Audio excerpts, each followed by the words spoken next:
The seventh book, called Names of the Buddha, again emphasizes that Buddhas, enlightened people, develop profound insight into mentalities and potentials, and teach people in accord with their capacities and needs.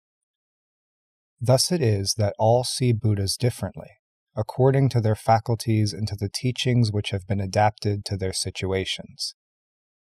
This book recites names and epithets of Buddhas to represent different perceptions or different facets of the qualities of enlightenment. Sometimes these are given from the point of view of cause, sometimes from the point of view of effect. Sometimes they are explicit, sometimes they are veiled in metaphor. Book 7. Names of the Buddha. At that time, the world-honored one had just attained true awakening in a forest sanctuary in the country of Magadha. Sitting on a lotus-bank lion throne in the Hall of Universal Light, he fulfilled ineffable enlightenment, forever cutting off mundane ideas of transmigration and extinction.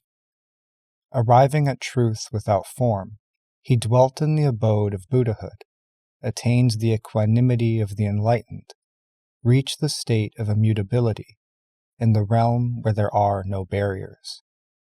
Unhindered in action, he established the inconceivable, perceiving all in the past, present, and future. He was together with as many enlightening beings as atoms in 10 Buddha fields, all of whom were qualified to attain Buddhahood in their next lifetime. They had all gathered here from different regions. They skillfully observed the realms of sentient beings, the realm of the elemental cosmos, the realm of extinction, the consequences of all actions, the processes of mental behavior, the meanings of all statements, the mundane and the transmundane, the compounded and the uncompounded, the past, the present, and the future. At that time, the enlightening beings formulated these thoughts. If the world-honored one looks upon us with compassion, may he, in accord with our inclinations, reveal to us the Buddha fields, the Buddha's abodes, the adornments of the Buddha fields, the nature of Buddhahood, the purity of Buddha lands, the teachings expounded by the Buddhas, the substances and natures of the Buddha lands, the powers and qualities of the Buddhas, the formation of the Buddha fields, the great enlightenment of the Buddhas.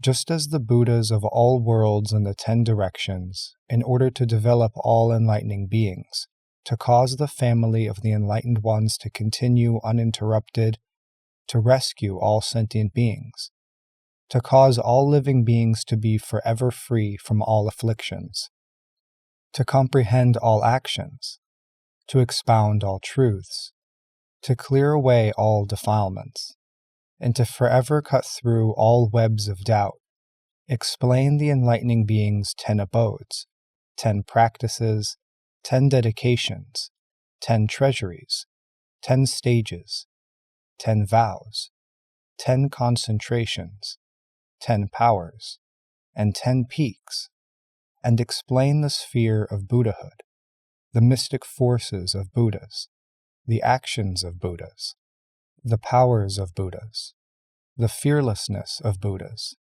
the meditations of Buddhas, the psychic abilities of Buddhas, the freedom of Buddhas, the non-obstruction of Buddhas, the sense faculties of Buddhas, the powers of analysis and articulation of Buddhas, the knowledge and wisdom of Buddhas, and the transcendence of Buddhas.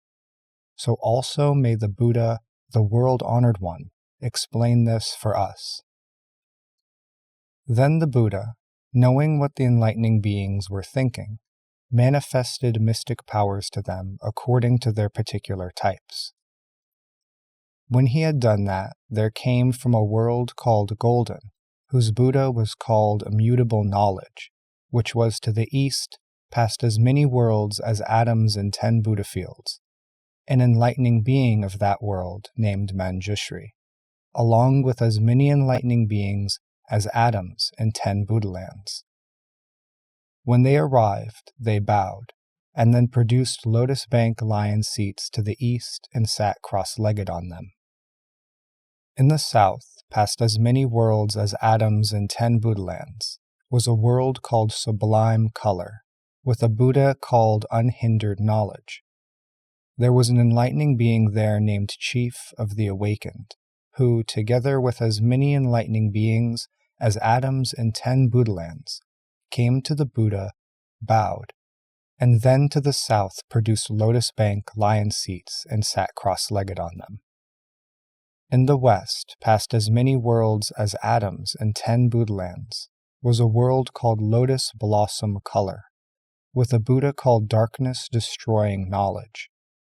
There was an enlightening being there named Chief in Riches of Truth, who, along with as many enlightening beings as atoms in 10 Buddha lands, came to the Buddha, bowed, produced lotus bank lion seats to the west, and sat cross-legged on them. In the north, past as many worlds as atoms in 10 Buddha lands, was a world called Golden Flower Color, with a Buddha called Knowledge of Dignified Conduct. There was an enlightening being there named Chief of the Precious, who, with as many enlightening beings as atoms in 10 Buddha lands, came to the Buddha, bowed, produced lotus bank lion seats to the north, and sat cross-legged on them. In the northeast, past as many worlds as atoms in 10 Buddha lands, was a world called Blue Lotus Color, with a Buddha called Knowledge of Characteristics. There was an enlightening being there called Chief of the Virtuous, who, with as many enlightening beings as atoms in 10 Buddha lands, came to the Buddha, bowed, produced lotus bank lion seats to the northeast, and sat cross-legged on them. In the southeast, past as many worlds as atoms in 10 Buddha lands, was a world called Gold Color, with a Buddha called Ultimate Knowledge. There was an enlightening being there called Chief in Vision, who, with as many enlightening beings as atoms in 10 Buddha lands, came to the Buddha, bowed, produced lotus bank lion seats to the southeast, and sat cross-legged on them. In the southwest, past as many worlds as atoms in 10 Buddha lands, was a world called Jewel Color, with a Buddha called Supreme Knowledge. There was an enlightening being there called Chief in Effort, who, with as many enlightening beings as atoms in 10 Buddha lands, came to the Buddha, bowed, produced lotus bank lion seats to the southwest, and sat cross-legged on them. In the northwest, past as many worlds as atoms in 10 Buddha lands, was a world called Diamond Color, with a Buddha called Independent Knowledge. There was an enlightening being there called Chief in Doctrine, who, with as many enlightening beings as atoms in 10 Buddha lands, came to the Buddha, bowed, produced lotus bank lion seats to the northwest, and sat cross-legged on them. In the nadir, past as many worlds as atoms in 10 Buddha lands, was a world called Crystal Color, with a Buddha called Pure Knowledge. There was an enlightening being there called Chief in Knowledge, who, with as many enlightening beings as atoms in 10 Buddha lands, came to the Buddha, bowed, produced lotus bank lion seats in the nadir, and sat cross-legged on them. In the zenith, past as many worlds as atoms in 10 Buddha lands, was a world called Equal Color, with a Buddha called Observing Knowledge.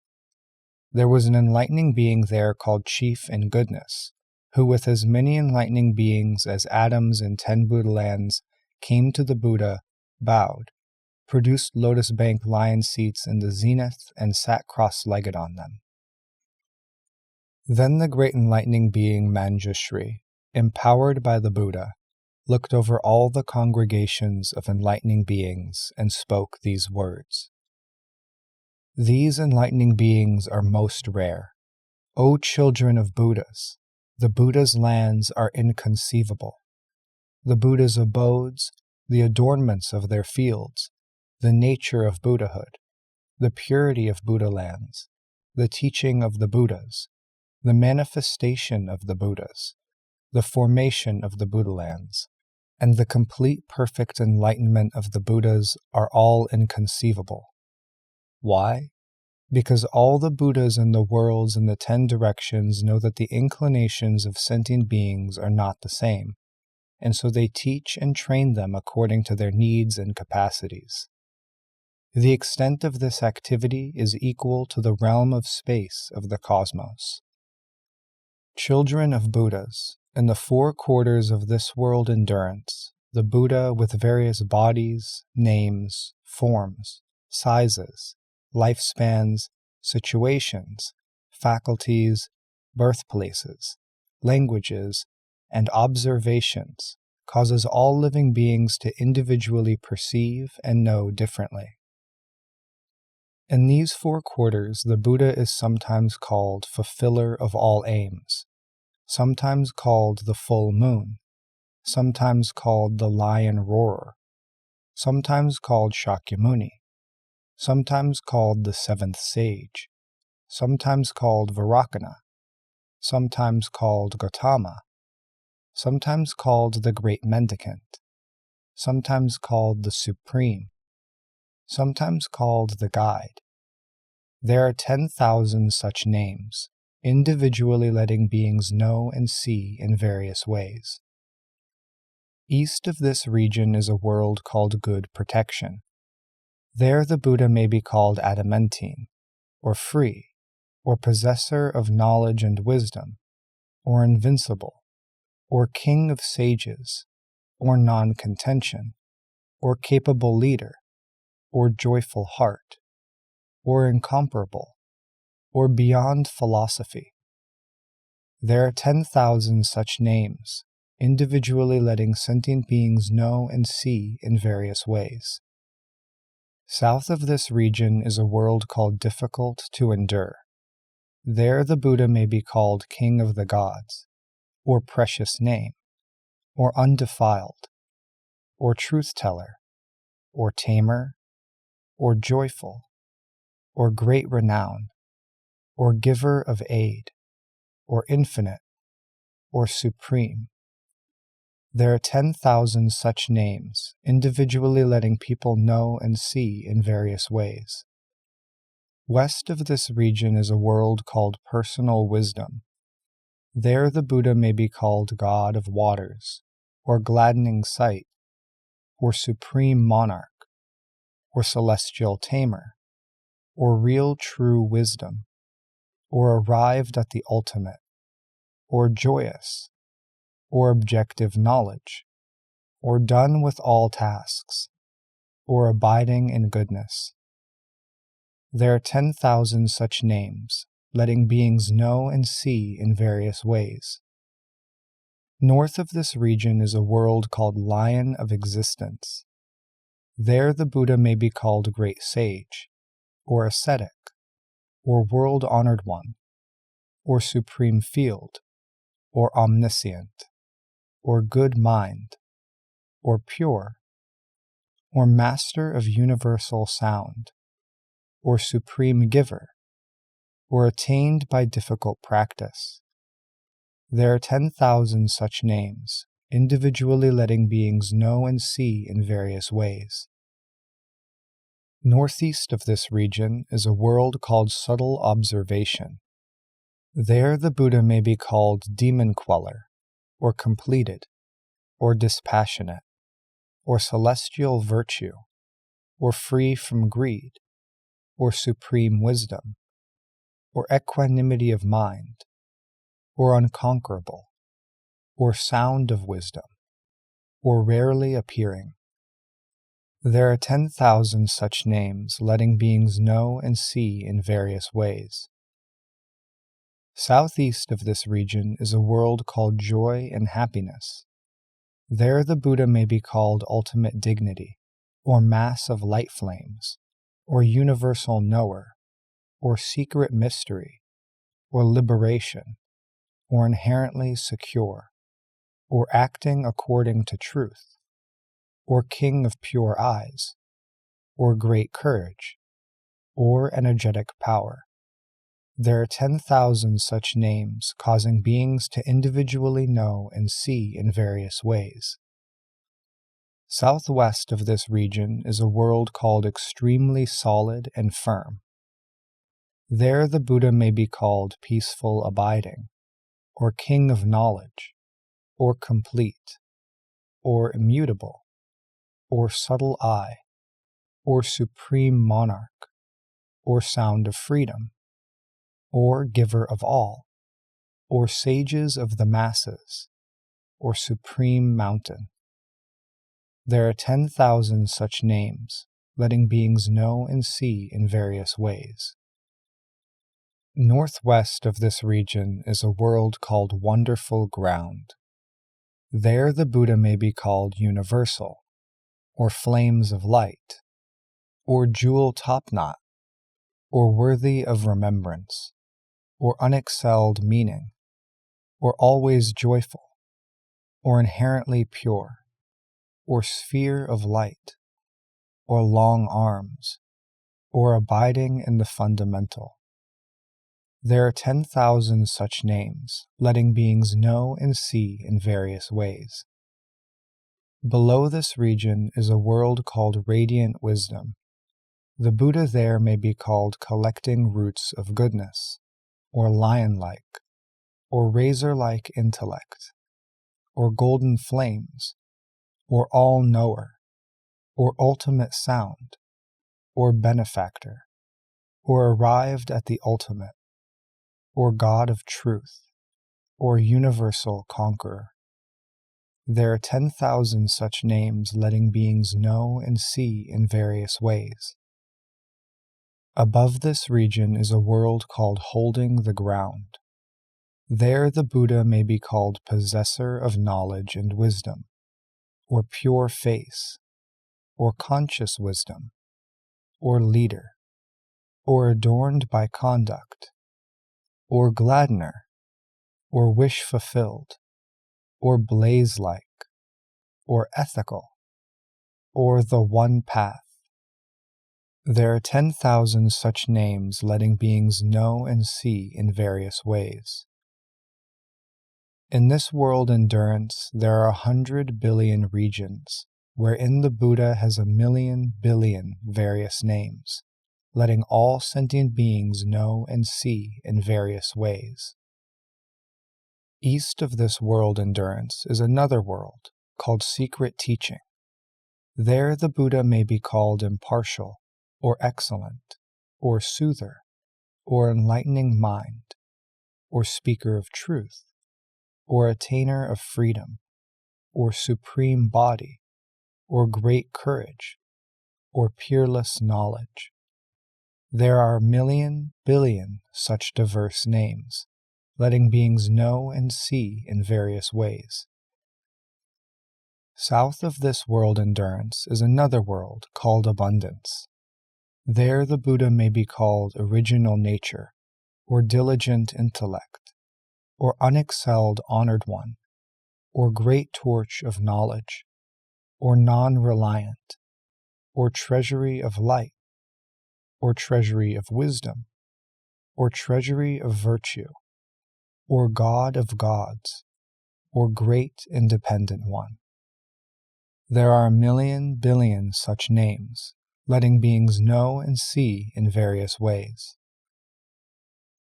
West of this world endurance is a world called undefiled.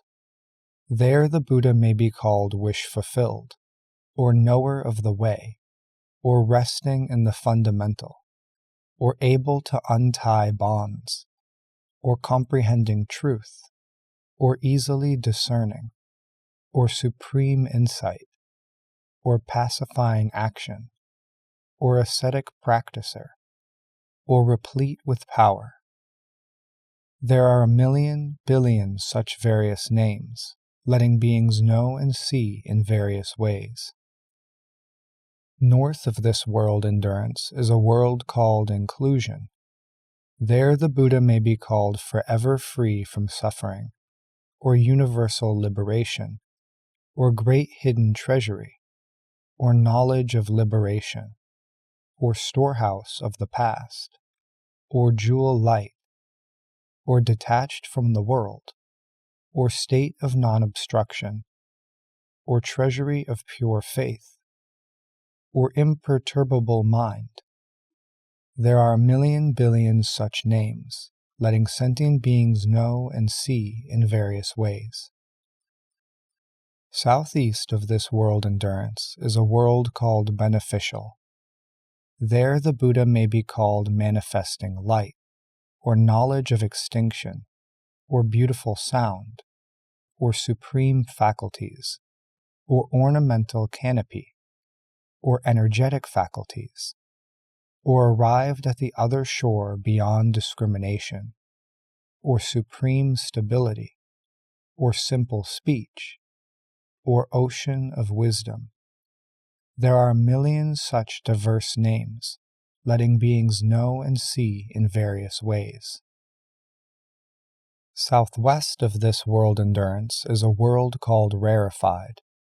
There the Buddha may be called master among sages, or possessor of all treasures, or liberated from the world, or faculty of universal knowledge, or excellent speech, or clear sight, or freedom of the senses, or great immortal teacher, or guiding work, or adamantine lion. There are a million billion such names, letting beings know and see in various ways. Northeast of this world endurance is a world called joy. There the Buddha may be called mass of beautiful flowers, or sandalwood canopy, or lotus treasury, or transcendent beyond all things, or jewel of truth, or reborn, or pure exquisite canopy, or immense eye, or possessor of good qualities, or concentrated on the truth, or network treasury. There are a million billion such names, letting beings know and see in various ways. Below this world endurance is a world called door bolt. There the Buddha may be called producing flames, or poison queller, or bow of the king of gods, or no constant location, or aware of the fundamental, or stopping increase, or great speed, or always gladly giving, or discerning the way, or banner of victory. There are a million billion such names, letting beings know and see in various ways. Above this world endurance is a world called shaking sound. There the Buddha may be called banner of courage, or infinite treasure, or glad magnanimity, or celestial light, or appearance of good omen, or transcending objects, or master of all, or non-regressing wheel, or beyond all evil, or omniscient. There are a million billion such names, letting beings know and see in various ways. As in this world endurance, so in the eastern direction, in hundreds of thousands of billions, countlessly, innumerably, boundlessly, incomparably, incalculably, unrecountably, unthinkably, immeasurably, unspeakably many worlds. Throughout the entire space of the cosmos, the names and epithets of the Buddhas are variously different. The same is true of the south, west, and north, the four intermediate directions, and the zenith and the nadir. Just as when the Buddha was an enlightening being, by means of various discussions, various speeches, various words, various actions, various consequences, various situations, various techniques, various faculties, various beliefs, and various stations attained maturity. So he causes sentient beings to perceive in this way, teaching them thus.